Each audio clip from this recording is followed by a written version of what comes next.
ይሄን ታሪክ ስሰማው ውስጤ ሊተራሊ ሲቀየር ይሰማኛል።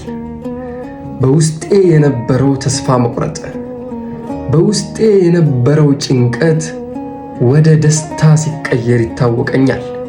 በውስጤ የነበረው ተስፋ መቁረጥ ሲያለመልም ይታወቀኛል።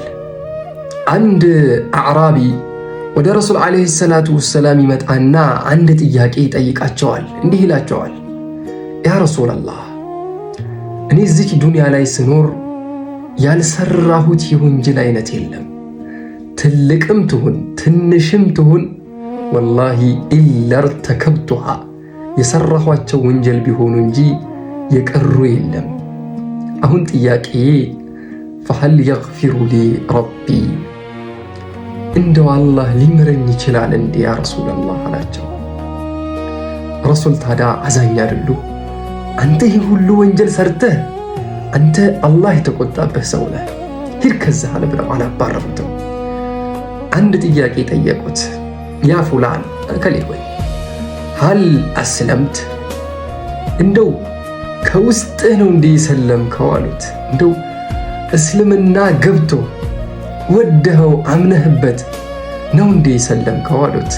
ናም ያ ረሱላላህ፣ አሁን አምኔበታለሁ እያላቸው እና ታዲያ አለም ተዕለም አነል ኢስላመ የህዲሙ ማ ቀብለህ፣ እናታውቅም እንደ እስልምና እኮ ከሱ በፊት የሰራሃቸው ወንጀሎች እኮ አንተ ከልብህ ተወብተህ ከልብህ ተጸጽተህ ከሆነ እኮ ወደ እስልምና የመጣኸው እስልምና ከእስልምና በፊት እኮ የሰራሃቸው ወንጀሎች ይቅር እንደሚያስብል አታውቅም ነው ያሉት። ጥያቄ ጠየቃቸው። ያ ረሱላላህ፣ ትልቅ ወንጀል ትንሽ ወንጀል እኮ በሙሉ ሰርቻቸዋለሁ እያልኳችሁ ነው። ወፈጀራቲ ወገደራቲ፣ እነዛን ወንጀል ሁሉ ይምረኛል እንደ ያ ረሱላላህ? ነዓም፣ ትልቁንም ትንሹንም ወንጀል አላህ ይምርሃል። ያንተ ጌታ አርረሕማን፣ ስሙ ከእዝነቱ ስሙ ከባህሪው የማይለይ የሆነ ጌታ፣ አዛኝ፣ ለባሮቹ ከእናት እቅፍ የበለጠ ቅርብ የሆነ ጌታ ሆኖ ያንተ ጌታ ለምንስ የማይምርህ አሉት። እህቶቼ ወንድሞቼ፣ የኛ ወንጀል የኛ ኃጢአት ከዚህ ከሰውዬ በላይ ይሆናል።